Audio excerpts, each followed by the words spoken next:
따라합시다. 하나님의 동역자. 하나님의 동역자. 함께 봉독한 말씀 고린도전서 3장 6절부터 9절까지 말씀을 본문으로 해서 하나님의 동역자, 이와 같은 제목으로 주님 말씀 함께 나누기 원합니다. 우리 새성북 성전이 여러 가지로 감사하고 좋은 일들이 너무 많은 중에 한 가지가 뭐냐면 새로운 자녀들을 자꾸 낳고 있어요. 이게 축복입니다.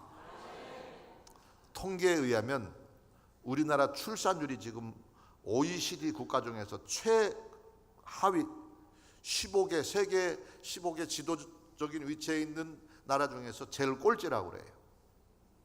1년에 신생아 출생률이 40만 명이 안 된다 그래요.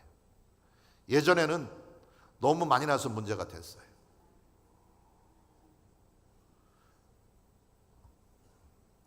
근데 말세의 마지막, 예전에 성경에서도 언급하고 있는 것처럼 하나님의 축복의 여러 가지 모습이 설명되는데, 하나님이 축복하시는 증거로 주의 백성에게 주시는 것이 바로 자녀의 축복입니다. 우리나라도 예전에는 1년에 140만 명씩 출생을 할 때도 있었다고 그래서, 그때 너무 많이 그대로 계속되면은 나라가 인구로 폭발할 것 같아서 아들, 딸 구별 낳고 몇 명만 낳으라 그랬어요? 처음엔 둘만 낳다고 그러다가 덮어놓고 낳다 보면 거짓골을 못 면한다고 이야기를 하고 있고, 제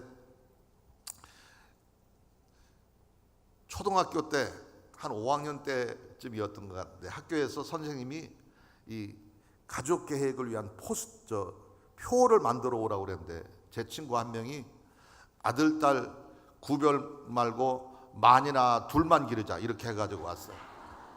도대체 지금 나머지 난 사람들은 어떻게 할 거냐고 선생님한테 뒤지게 얻어 터진 적이 있었는데, 우리 새성북 성전이 정말 희망적이고 감사한 게 자녀를 자꾸 낳고 있어요. 육신의 자녀뿐만 아니라 영의 자녀도 많이 낳는 잉태의 축복이, 출산의 축복이 있게 되기를 예수님 이름으로 축원합니다. 근데 어린아이 때는, 갓난아기 때는 하나에서 10까지 엄마 아빠가 다 해줘야 돼요. 배고프면 젖을 먹여줘야 되고, 똥을 쌌으면 기저귀를 갈아줘야 되고, 졸리면 지가 자면 되는데 재워달라고 또 칭얼대거든요. 어린아이 때는 부모님이 모든 걸 하나에서 10까지 다 해줘야 되는 거예요. 그러다가 그 아이가 자라면서 점점 엄마 아빠가 하지 않고 스스로 할 수 있는 일들이 점점 생기면서 부모님의 손길이 점점 이제 덜 가게 되는 거고요. 그러다 어느 정도 장성하고 성장하게 되면 이제 부모님의 도움 없이도 스스로 모든 걸, 웬만한 걸 처리해 나가게 되고, 그러다 더 세월이 지나서 부모님은 연로하게 되고 성인이 되고 사회생활을 하는 안정적인 위치에 있게 되면 이제는 반대가 되어서 자녀가 부모님을 도와주고 부모님을 배려하는 위치에까지 이르게 되는 겁니다. 어릴 때는 모든 것을 일방적으로 부모님이 배려해주고 보호해줘야 되고 자녀들은 보호받아야 되는 거예요. 그때는 동등한 관계가 아닌 거예요. 그러다 점점 자라고 장성하고 여러 가지 능력이 생기고 실력이 구비되면서부터는 점점 부모님과 같이 힘을 모아서 어떤 일을 하게 되고 부모님에게 큰 든든한 도움이 되게 되는 거예요.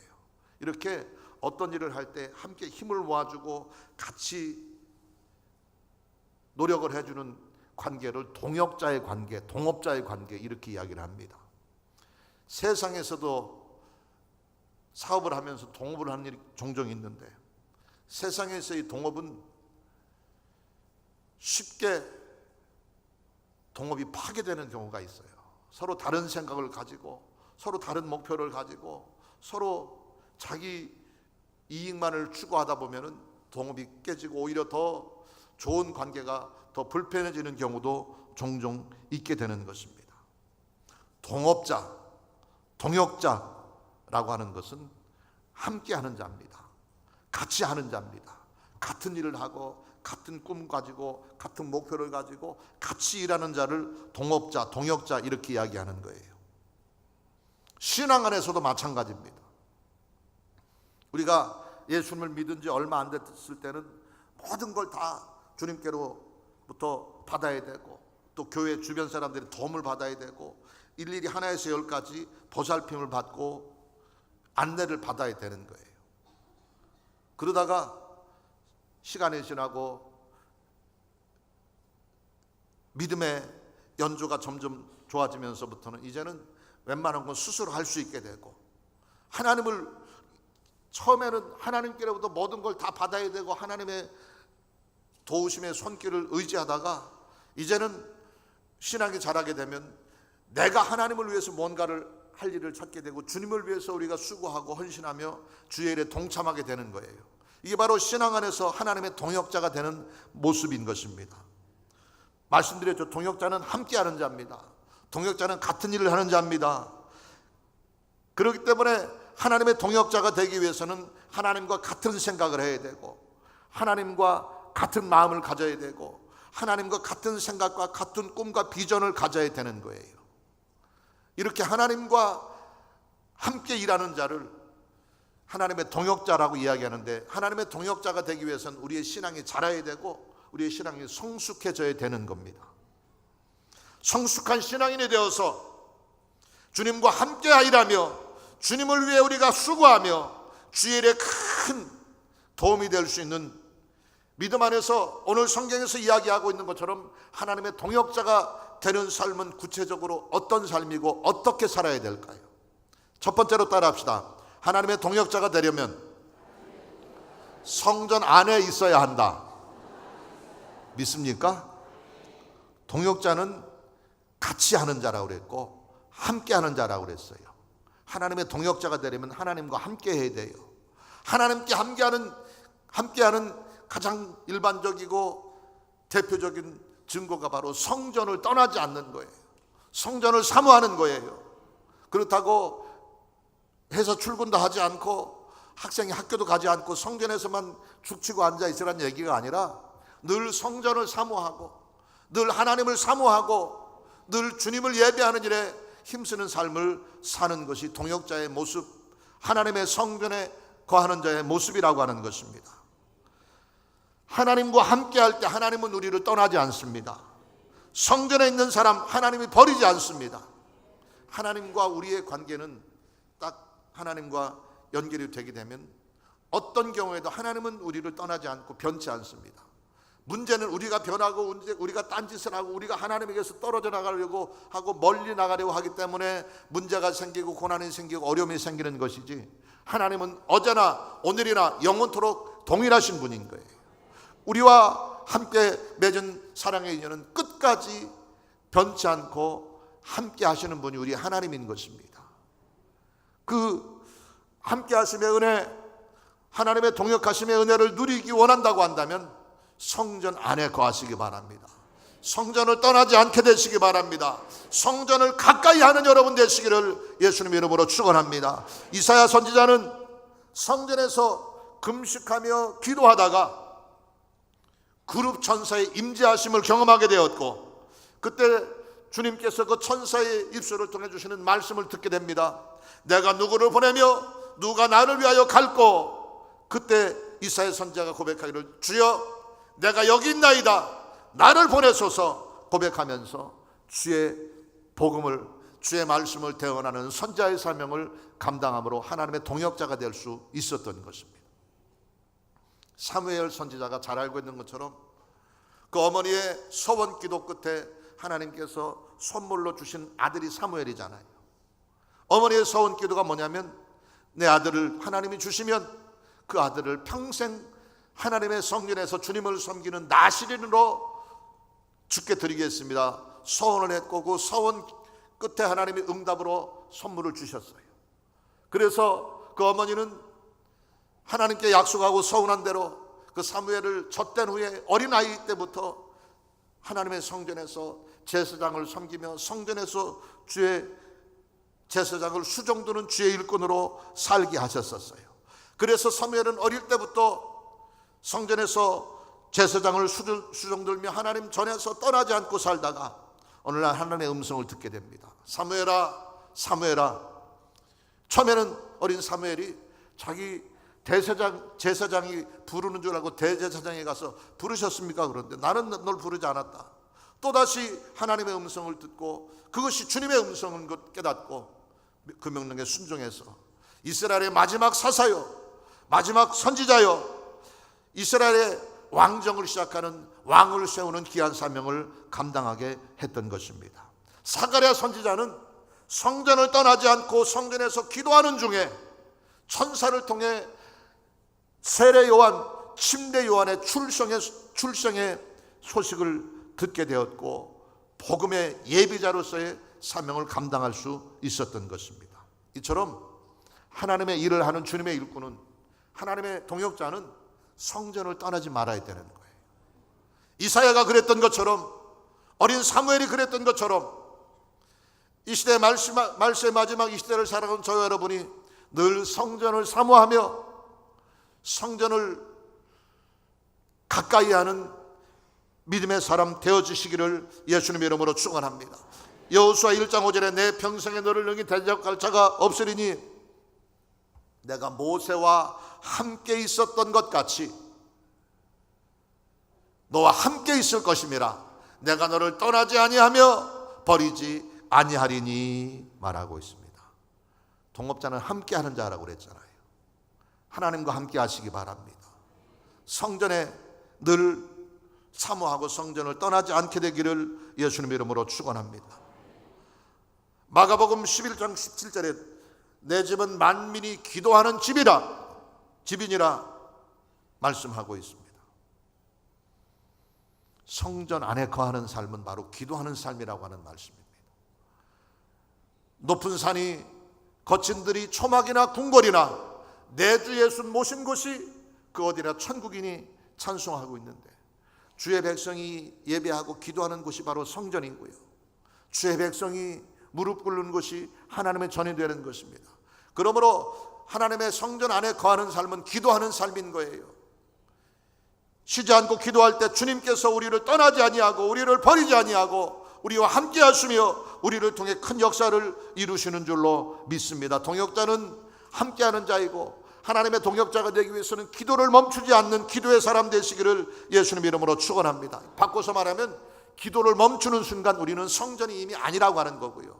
기도가 중단되는 순간 하나님에게서 멀어질 수밖에 없다고 하는 것이고요. 기도가 그치는 순간 우리는 하나님의 동역자에서 탈락되게 된다고 하는 것입니다. 사도행전 1장 4절 이하의 말씀에도 보면 사도와 함께 모이사 어떻게 했다고요? 사도와 함께 모이사 그들에게 분부하여 이르시되 예루살렘을 떠나지 말고 내게서 들은 바 아버지께서 약속하신 성령을 기다리라 말씀하고 있습니다. 요한은 물로 침례를 베풀었거니와 너희는 몇 날이 못되어 성령으로 침례를 받으리라 말씀하고 있습니다. 이 성령의 충만한 은혜를 경험하고 하나님의 능력을 힘입고 위대한 복음의 증인이 되기 위해서 첫 번째 해야 될 일은 예루살렘을 떠나지 말아야 되는 거예요. 바로 예루살렘은 하나님을 예배하는 장소이고 하나님의 성전이 있는 곳이었기 때문에 그들은 위험을 무릅쓰고도 예루살렘을 떠나지 않고 다락방에 모여서 온전히 기도하는 일에 힘썼더니 마침내 오순절에 성령의 충만함을 경험하게 되었고 그 능력 힘입어 능력 있는 복음의 증인 위대한 하나님의 동역자가 될 수 있었던 것입니다. 성전을 떠나지 말고 성전을 사모하며 성전 안에 머물고 성전을 가까이 하는 하나님의 동역자 되시기를 예수님 이름으로 축원합니다. 지난주에 우리가 살펴봤던 것처럼 고린도전서 3장 16절 이하에 하나님의 성령이 거하시는 성령의 전, 우리 한 사람 한 사람이 성령의 전이기 때문에 우리가 온전히 성전다워지기 위해서는 거룩해야 된다고 말씀드렸고요. 또 고린도전서 6장 19절 이하의 말씀에도 하나님의 성령이 거하시는 성령의 전이 우리 한 사람 한 사람의 몸이기 때문에 우리의 몸으로 하나님께 영광을 돌리라고 기록하고 있습니다. 하나님의 동역자 되기 원한다고 한다면 주님과 가까이 하시기 바랍니다. 주님과 함께 하시기 바랍니다. 그러기 위해서는 성전을 멀리하지 마시고요, 성전을 떠나지 마시고요, 성전 안에 거함으로 기도하는 일에 더욱 힘쓰고 거룩한 믿음 지켜가는 주의 백성들 모두가 되시기를 예수님 이름으로 축원합니다. 예배를 게을리하는 것은 동역자의 자격에서 점점 멀어지는 거예요. 예배에 성공하는 성공자 되시기 바랍니다. 이유여하를 막론하고 예배를 빠지면 안 되는 거예요. 우리 새성북 성전이 여러 가지 그럴 수밖에 없는 상황이 됐었기 때문이지만 고칠 게 한 가지가 있어요. 성전에 오면 다음 주일부터 약속을 하십시다. 다음 주일부터 앞에부터 앉으세요. 앞에. 왜 자꾸 멀어지려고 그래요? 박 목사하고 자꾸 멀어지려고 하면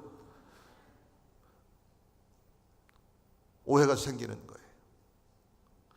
하나님에게서 멀어지려고 할 때 서로 비극이 생기는 거예요. 성전을 사모하는 삶은 앞자리 쟁취하는 삶 돼야 될 것입니다. 열심으로 주님을 섬기고 서로 기도하는 것 중요하지만 성전 중심을 향해 더 가까이 다가오는 믿음의 결단이 우리 가운데 있게 되기를 예수님 이름으로 축원합니다. 두 번째로 따라합시다. 하나님의 동역자가 되려면 말씀 안에 거해야 한다. 믿습니까? 사도행전 요한복음 1장 1절에 보면 태초에 말씀이 계시니라. 이 말씀이 하나님과 함께 계셨으니 이 말씀은 곧 하나님이시니라 그랬어요. 또 요한복음 1장 14절에 보면 말씀이 육신이 되어 우리 가운데 거하심에 우리가 그의 영광을 보니 아버지의 독생자의 영광이요. 따라합시다. 은혜와 진리가 충만하더라. 믿습니까? 하나님과 동업하고 하나님과 함께하는 삶을 살기 원한다고 한다면 말씀과 가까이 하시기 바랍니다. 말씀 안에 거하시기 바랍니다. 말씀으로 충만하시기 바랍니다. 말씀이 곧 하나님이시고 말씀이 곧 예수님이시고 그 안에 진리와 은혜가 넘칠 것이기 때문에 진정 하나님의 일꾼으로 주님과 같은 일을 하고 주님과 동역하기를 원한다고 한다면 하나님과 가까워져야 되잖아요.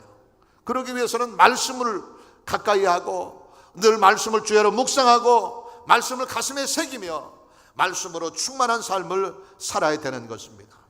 하나님의 동역자가 되려면 말씀으로 무장하시고 말씀 안에 거하시며 말씀을 떠나지 않게 되시기를 예수님 이름으로 축원합니다.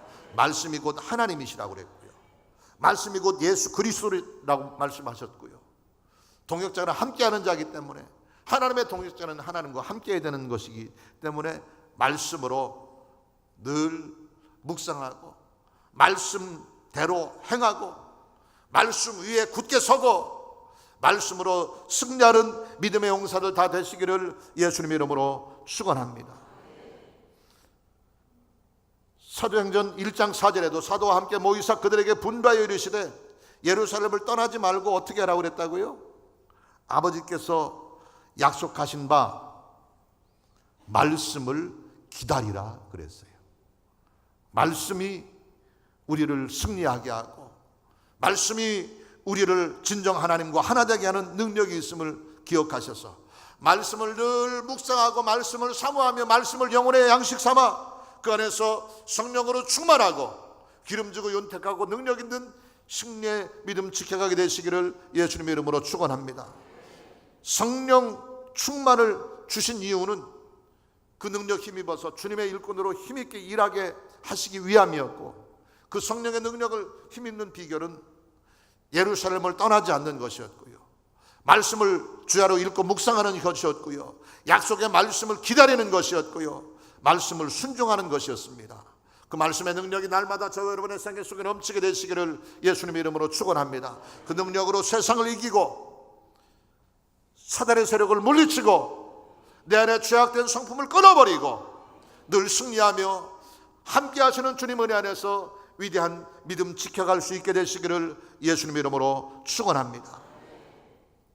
히브리서 4장 12절에 하나님의 말씀이 어떤 능력이 있는 것을 분명히 우리에게 설명해 주고 있는데 하나님의 말씀은 살아있고 활력이 있어 좌우의 날선 어떤 검보다도 예리하여 우리의 혼과 영과 및 관절과 골수를 찔러 쪼개기까지 하며 또 우리의 마음과 마음의 생각과 뜻을 판단하신다고 말하고 있습니다. 활력 있고 좌우의 날선 검같이 예리한 말씀의 능력으로 무장해서 그 능력으로 세상을 이기고 죄악을 이기고 하나님의 일을 힘있게 감당해 나갈 수 있는 믿음의 용사들 다 되시기를 예수님 이름으로 축원합니다. 말씀 충만해서 말씀과 가까이 하고 말씀대로 하게 한 사람을 통해서 하나님은 큰 능력을 행하셨습니다. 베드로가 밤새도록 헛수고한 빈 배에 물고기로 가득 채울 수 있었던 비결은 다른 것이 아니었어요. 예수 그리스도의 말씀을 듣고 그 말씀대로 순종했을 때 만선케 하는 축복이 임한 줄 믿으시기 바랍니다. 선생이여, 우리가 밤을 새워 그물을 던졌지만 고기를 잡은 것이 없습니다마는, 따라합시다. 다만 말씀에 의지하여 그리하리이다. 주님 말씀 외면해버리고 그것 그냥 듣기 좋은 말씀이었고 마음에 감동받았으니까 그것으로 끝이었고 내 경험으로 비추어서는 지금은 고기를 잡을 때가 아닙니다, 그냥 말씀하신 거 제가 참고만 하겠습니다 하고 예수님 말씀을 외면해버렸다고 한다면 베드로는 텅 빈 허무한 실패의 인생을 살 수밖에 없었을 것입니다. 그러나 자신의 경험도 자신의 지금까지의 모든 지식도 업으로서의 실력도 다 포기해버리고 오직 말씀만 의지하고 말씀을 가까이 하고 말씀대로 순종했더니 자기의 배뿐만 아니라 친구의 배까지 물고기로 가득 차게 되고 잠기게 될 만큼 만선케 하는 기적을 경험하게 된 것입니다. 이것이 바로 말씀의 능력입니다. 그 말씀을 가까이 함으로 능력 있는 주님의 백성, 하나님의 동역자 되시기를 예수님 이름으로 축원합니다. 아브라함이 고향 땅을 떠나라 명령했을 때 그 말씀대로 순종했어요. 천신만고 끝에 백세의 아들 이삭을 얻었는데 그 이삭을 번제물로 드리라 명령했을 때 아브라함이 야훼의 말씀대로 쫓아갔고 말씀을 따랐다고 그랬어요. 그랬더니 그를 통해서 큰 기적과 축복이 임하게 되므로 복의 근원이 되었고 믿음의 조상이 되었고 많은 민족의 아비가 되는 자손 창대의 복까지 더불어 받게 된 줄 믿으시기 바랍니다. 말씀이 우리 안에 역사할 때 그 말씀을 통해 우리는 하나님의 일을 능히 감당할 능력을 얻게 되는 것이고 능력 있고 실력 있는 하나님의 동역자로서 귀한 사명 감당할 수 있게 되는 것입니다. 동역자는 함께 있어서 함께 일하는 자라고 그랬잖아요. 하나님과 함께 하시고 하나님의 일에 동참하는 능력 있는 동역자가 되기를 원한다고 한다면 말씀이신 하나님, 말씀이신 예수 그리스도, 그분과 함께 할 수 있도록 말씀으로 충만하고 말씀 안에 거하고 말씀을 가까이 하는 능력 있는 말씀의 실력자들, 말씀의 소유자들 되시기를 예수님 이름으로 축원합니다. 세 번째 마지막으로 따라합시다. 하나님의 동역자가 되려면 십자가를 가까이 해야 한다. 믿습니까? 계속해서 반복해서 말씀드리잖아요. 동역자는 같이 하는 자예요. 동역자는 함께 하는 자예요. 동역자는 기쁜 일도 함께 나누고 힘들고 어려운 일도 함께 겪는 자가 진정한 동업자인 것입니다. 평안하고 좋을 때는 나는 평생을 너와 함께 하겠다 큰 소리 치며 동업하겠다고 하다가 힘들고 어려워지면은 배신해버리고 제목 챙겨가지고 도망치는 것, 이것은 진정한 동역자가 아닌 것입니다. 하나님은 변함없이 우리와 함께 하시고 끝까지 우리를 책임지시고 영원토록 우리의 곁에서 우리의 걸음을 인도하시는 분인 것 기억하셔서 그 하나님의 함께 하심의 은총, 은혜 베푸심의 은총, 생명 베푸심의 은총 누리기를 원한다고 한다면 또 한 가지 우리가 가까이 해야 될 것이 있습니다. 바로 십자가를 가까이 하는 거예요. 십자가에서 멀어지는 순간 우리는 하나님과 관계가 소원해지게 되는 것이고 십자가를 외면하는 순간 하나님께 외면을 받게 되는 것입니다. 그러므로 진정한 하나님의 동역자가 되기를 원한다고 한다면 십자가를 가까이 하시기 바랍니다. 그렇다고 해서 그냥 십자가 목걸이도 하고 십자가 반지도 하고 십자가 귀걸이도 하고 해서 온몸에 십자가로 치장하는 것을 십자가를 가까이 하는 것이라고 이해하면 안 되는 것이고요. 십자가를 가까이 하는 삶은 고난에 동참하는 삶인 거예요. 복음에 동참하는 삶인 거예요. 주님이 당하신 십자가의 고난, 주님이 당하신 멸시와 조롱과 손해와 고통을 함께 하는 자가 진정한 동역자인 것입니다. 동역자는 함께 하는 자라고 그랬잖아요. 같이 하는 자라고 그랬잖아요. 그리스도의 고난에 함께 동참함으로 부활의 영광에 함께 이룰 수 있는 기쁨 누리게 되시기를 예수님 이름으로 축원합니다. 주님의 가장 확실하고 능력 있는 동역자 중에 대표적인 인물이 바로 사도 바울이었습니다. 모든 것을 다 분토와 같이 배설물과 같이 포기해버리고, 여러분 제가 강조하잖아요. 그는 지식적으로도 신분적으로도 종교적으로도 모든 사회적인 모든 조건에서 편안하게 모든 사람의 존경을 받으며 대접을 받으며 살 수 있는 완전한 조건을 갖춘 사람이었지만, 예수 그리스도를 만나고 나서는 주님을 위해서, 복음을 위해서 자신의 사회적인 모든 것을 다 포기해버리고 다 내려놓고 다 벗어버리고 오직 십자가만을 위해서, 주의 복음만을 위해서 모든 것 희생하고 헌신하며 고난에 동참했던 사람이었고, 그 결과 가장 능력 있고 위대한 복음의 일꾼, 주님의 동역자가 될 수 있었던 것입니다. 사도 바울이 예수님을 위해서 당했던 고난을 고린도후서 11장 23절 이하는 구체적으로 설명을 하고 있습니다. 그는 주님을 위해서, 복음을 위해서 얼마나 많은 수고를 했는가 하는 것을 스스로 고백하는데, 성경이 이렇게 기록하고 있습니다. 그들이 그리스도인의 일꾼이냐 정신없는 말을 하거니와 나는 더욱 그러하도다. 그러면서 이제 사도 바울이 복음을 위해서 당한 고난을 구체적으로 나열합니다. 내가 수고를 넘치도록 하고 옥에 갇히기도 더 많이 하고 매도 수없이 맞고 여러 번 죽을 뻔하였으니 유대인들에게서 40에서 하나 감한매를 5번 맞았으며 3번 태장으로 맞고 1번 돌로 맞고 3번 파선하고 일자를 깊은 바다에서 지냈으며 여러 번 여행하면서 강의 위험과 강도의 위험과 동족의 위험과 이방인의 위험과 시내의 위험과 광야의 위험과 바다의 위험과 거짓 형제 중에 위협을 당하고 또 수고하며 애쓰고 여러 번 자지 못하고 줄이며 목마르고 여러 번 굶고 춥고 죽을 고비를 넘겼다고 하는데, 왜 이와 같이 사도 바울이 말할 수 없는 고난을 당했느냐?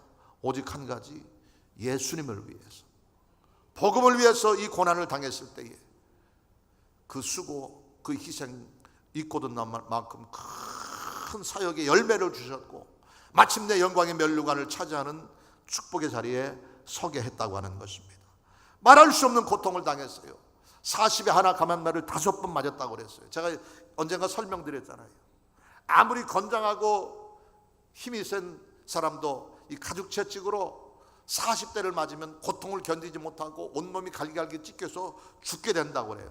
그래서 죽기 직전에 고통이 극에 달할 때까지의 형벌을 가하는 채찍이 바로 40에 하나 감한매 39대를 맞게 되는 거예요. 예수님께서도 십자가를 지시기 전에 온 인류의 저주와 고통과 질병과 진노를 대신 담당하기 위해서 이 40에 하나 감한매를 맞으셨는데, 예수님은 한 번 맞으시고 십자가에 죽으셨지만 사도 바울은 그 40에 하나 감한매를 5번 맞았다고 그랬고요. 3번 태장으로 맞고, 태장이 뭐냐면 우리 조선시대 표현대로 하면은 물볼기를 맞는 거예요. 형태를 묶여가지고 볼기를 매로 얻어 맞는 것이 태장이고요.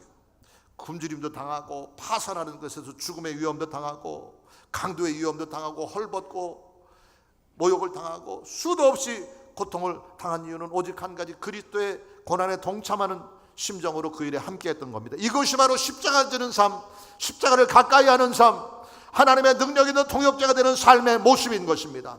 그렇다고 해서 우리가 예수 그리스도의 복음을 듣다 채찍에 맞고 돌에 맞고 볼기를 맞으며 살란 이야기가 아니라 날마다 우리의 삶이 복음을 위해서, 그리스도를 위해서 고난당하는 일을 외면치 말고 피하려 하지 말아야 된다고 하는 것입니다. 사도 바울은 스스로 고백하기를 나는 날마다 죽노라 고백하고 있습니다.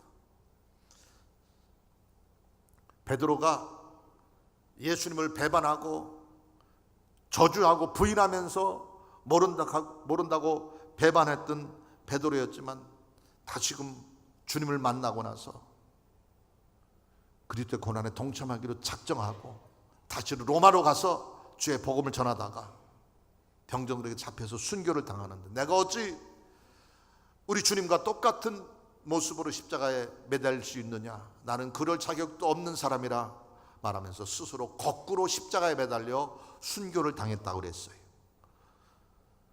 스데반이 예수 그리스도의 복음을 전하다가 대적들의 무리에 돌에 맞아 순교를 당했다고 그랬어요. 이것이 바로 십자가를 가까이 하는 삶의 모습인 것입니다. 고난에 동참하는 십자가를 지는 자의 삶의 모습인 것입니다. 우리가 진정 하나님의 동역자가 되고 진정 주님의 일꾼이 되기를 원한다고 한다면 십자가를 피하지 마시기 바랍니다.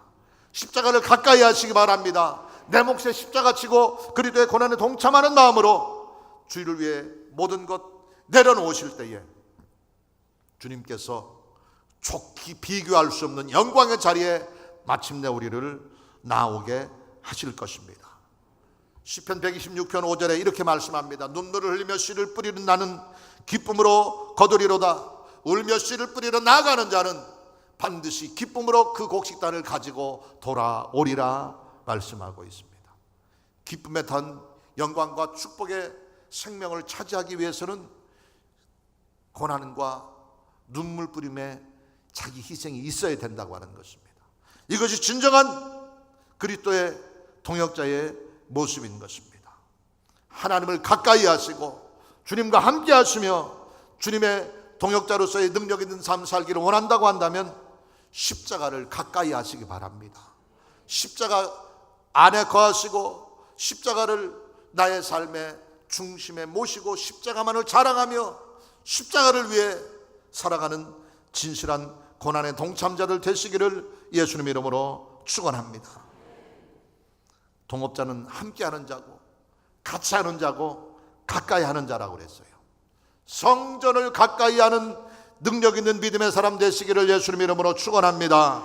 하나님의 말씀 가까이 하는 말씀으로 충만한 능력자들 되시기를 주님 이름으로 축원합니다. 십자가를 가까이 하고 십자가 의의 그늘 밑에 거하며 십자가를 위해 모든 것 포기하고 희생함으로 말미암아 마침내 하나님의 통역자로 인정받게 되고 그 일에 힘쓰므로 크고 놀라운 역사의 주인공으로 주님 앞에 담대히 설 수 있게 되시기를 예수님 이름으로 축원합니다. 하나님의 동역자 되시기 바랍니다. 하나님의 동역자 되시기 바랍니다. 하나님의 동역자 되시기 바랍니다. 성전 안에 거함으로 말씀을 가까이 함으로 십자가를 가까이 함으로 하나님과 진정 함께하는 동역자의 복된 삶 누리는 우리 모두가 되시기를 예수님 이름으로 축원합니다.